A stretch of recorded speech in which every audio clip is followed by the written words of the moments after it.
Good afternoon, everyone. It's Stephen and Paul from WinExtra, bringing you your daily brief for February 8th, 2011. And show number 90. Yes. Show number 90, 10 to go. 10 wow. to go. Who would have thought we'd be able to do it that long, eh? Who would have thought I'd been able to put up with you for 90 second shows? Hey, it works both ways, buddy. By the way, just for anybody watching, no more poof poof from me. I got myself one of those fancy. He got himself a condom for the microphone. Now, if you could just stop touching it. Anyway, you were telling me just pre-show about this. Yeah, it's app. the stupidest thing, dude. And I know it's got nothing to do with Windows, but there's an app on the iTunes store right now for those of you who own iPhones and iPod Touches and who happen to be of the religious bent. Apparently the Roman Catholic Church has given their blessing, approved a confession app, which you can buy for $1.99, and you can keep track on the app of all the sins you've committed, and it gives you the commandments and all that sort of stuff. And if you are then so inclined, when you go into confession, you can whip out your phone and have a list of all your sins. It's like an anti-task list for sinning. An anti-to-do list, and of course you can add your own sins that it might not already have, such as, shagging Bessie the sheep after one too many beers last night. And dude, I'm like, is the Catholic Church this strapped for cash?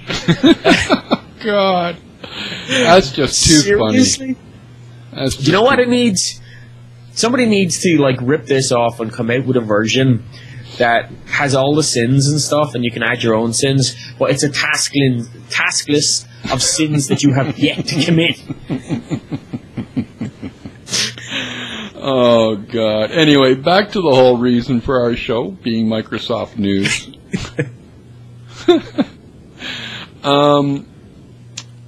Couple PSAs. First up, we don't know what it's supposed to do, but apparently there is a Zune software update. As a matter of fact, I know there is because I applied it. Word is, though, that it is supposed to be in prep for the upcoming Windows Phone 7 update to allow you to back up your phone in case your update doesn't work. Yeah, basically it's got the facility in it to roll your phone back to factory settings or to, whatever your last saved backup was, if for some reason the flashing of your phone goes a bit wonky during an update. So obviously if you're a Windows Phone 7 owner, you're already running Zune software, so this is available through Windows Update. Now I'm not sure if it will come in automatically or if this is just an optional update, so you may actually have to manually go. Well, what I'm hearing, or what I had to do, is go in through Zune. And it's settings, general software at the bottom, and then update. Yeah, well, you can also get Zune updates through Windows Update. So, if you want to do your whole system in one go, just do it that way.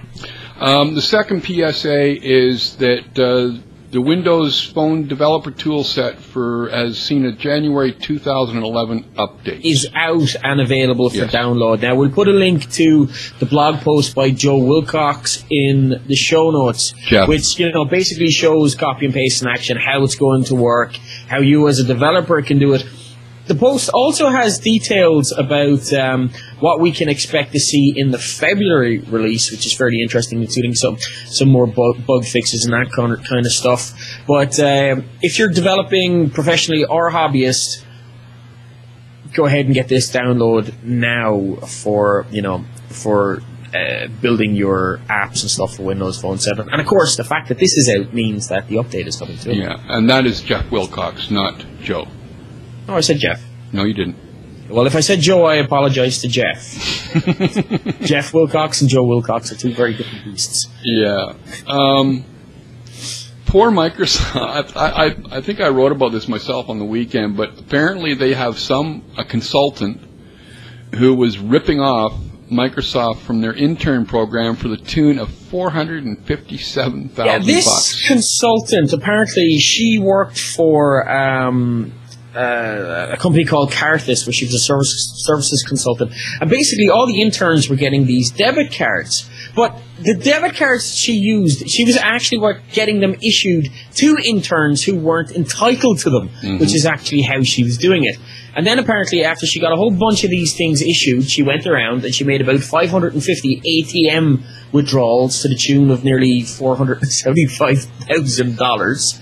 And of course, when you do these things, you get caught. Yeah, like us, that's like, how stupid are you? You've got to know at some point you've gone over the line where you're going to get caught. Like, I'm sure up to a certain point they're allowed, they're going to say, okay, this is a bookkeeping error, or we can slough it off as a bookkeeping error. Exactly, and Microsoft's not going to be looking too closely at the bottom line when, because they're putting it out to consultancy agents, right? Yeah. But when it's to the tune of nearly $500,000 out of whack, people start going, what? Yeah. Now, Microsoft might have all the money in the world, but they still notice when $500,000 just disappears into nowhere. Yes. And so that woman is now facing charges. She's been let go by the company, and apparently, at least according to the Seattle PI, she's a mother of 4. So there's going to be 4 kids who may not be in a good position, because I believe the minimum sentence for this is 2 years mandatory. Yeah. Not a very smart move. Now, something that may turn out to be a really big deal, but Microsoft apparently has signed a deal with Universal Pictures for them to adopt the Microsoft tags. Yeah, Microsoft tags are Microsoft's version of the QR code. They're like 3D barcodes. You've probably seen them everywhere. We'll put one up. We'll put a picture of one up there. And actually, as you can see, they're just... it looks like random dots, but to a computer, when it scans it in, it can bring you to a web page or give you contact information, product information, all that sort of stuff. And Microsoft has their own version called Tag, and they've signed Universal Studios to it, which means that they'll be appearing on the boxes, DVD covers, everywhere like that Universal's involved in. But the only issue I have here is that QR tags are pretty much an industry standard right now. They're universal, It's gonna. It may be difficult for. I know that was not an intentional joke. It's going to be difficult for Microsoft to push into that market, I suppose. But then again, QR tags aren't the only player in the market, but they are the de facto standard due to. Never even used them. Anyway. Well, there's one actually on my laptop right here, right in front of me. In front of it. Yeah. Good for you. I'm special. Yes, you are. You're so special. Special. Anyway, I know it's kind of funny seeing this after the whole Bing Google kerfuffle that happened. No, this explains why Google has their panties in a twist and is so afraid. Yeah. But Bing continues to gain on Google, and apparently I guess it was like 6 point something % in December that they went up.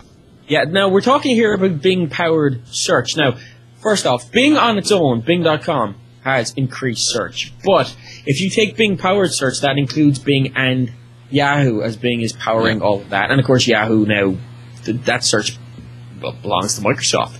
And at that, they've gone up from 25.77% of the U.S. search market in December to 27.44% in January. That's a big increase. Yeah. And who's losing out?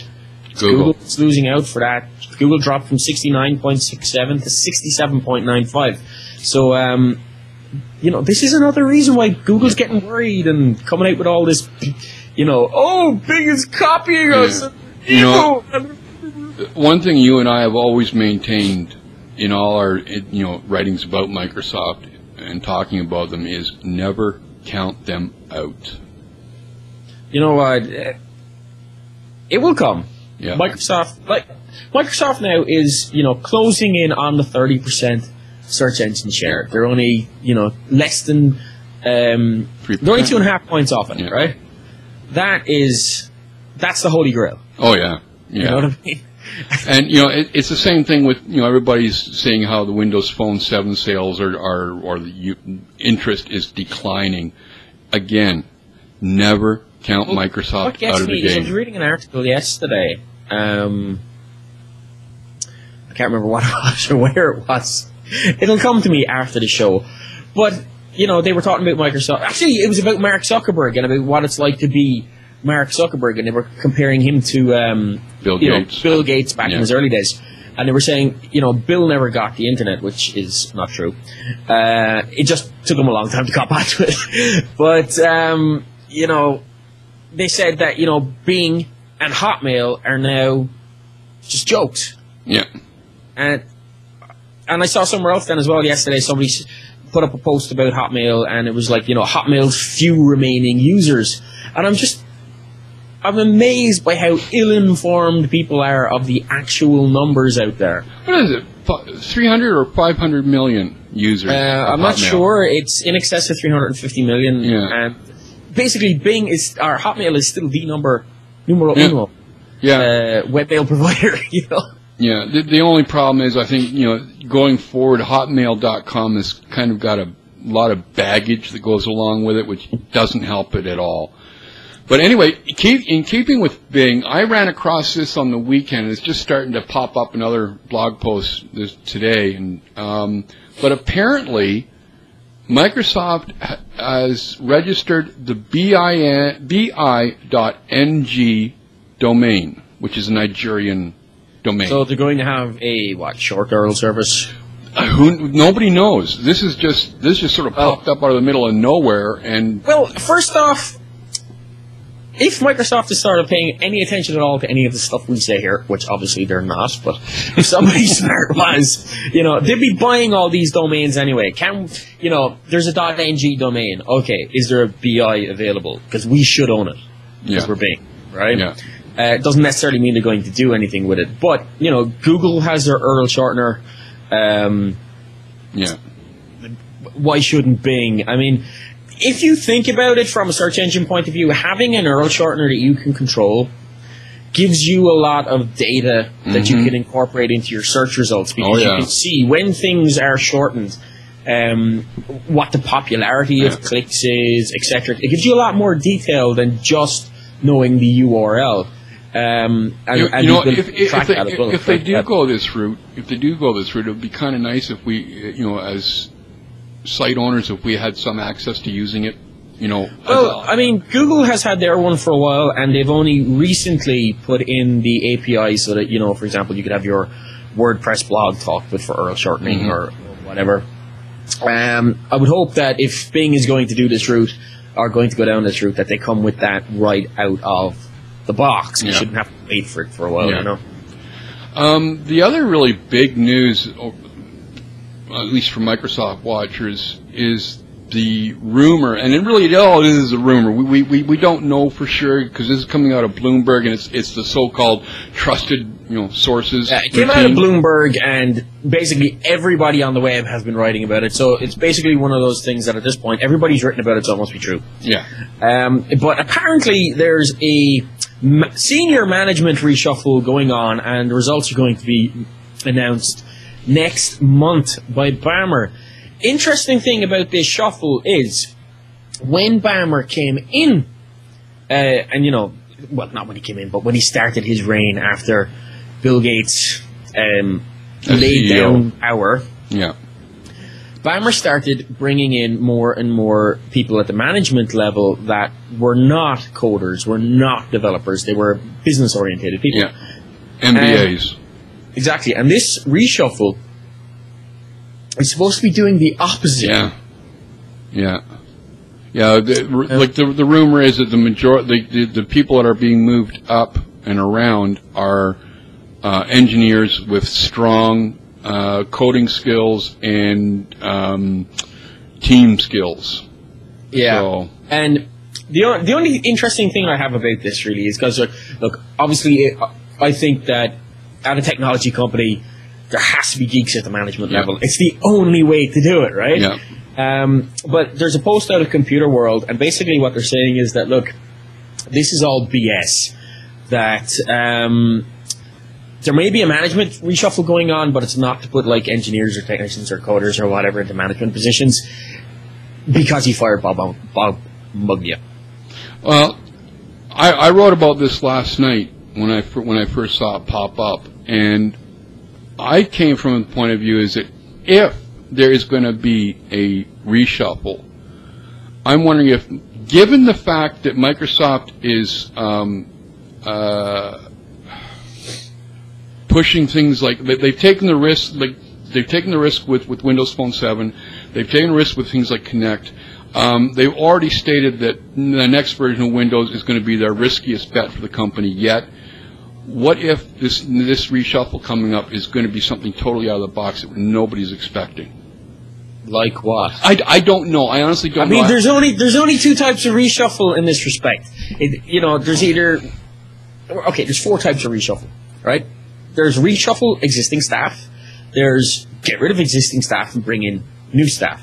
There's reshuffle existing staff, putting in place existing staff that are engineers, or reshuffle existing staff and putting in place non-engineers. You can't really do much out of the box in this respect, unless we're going to see along with the reshuffle of engineers or whatever positions, we also see a re-imaging of the divisions.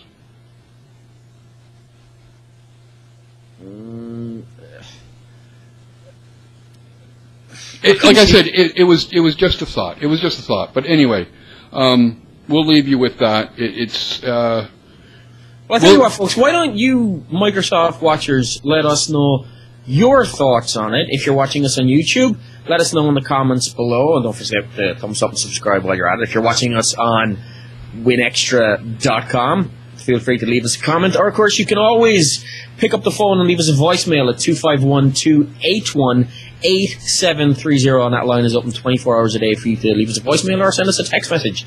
And, of course, we would love to play them back and read them out on tomorrow's show. Alrighty. And on that note, this is Steve. That's Paul. This has been WinExtra's Daily Brief for February 8th, 2011. Take care, everybody. We'll see you tomorrow. Have a good one, folks.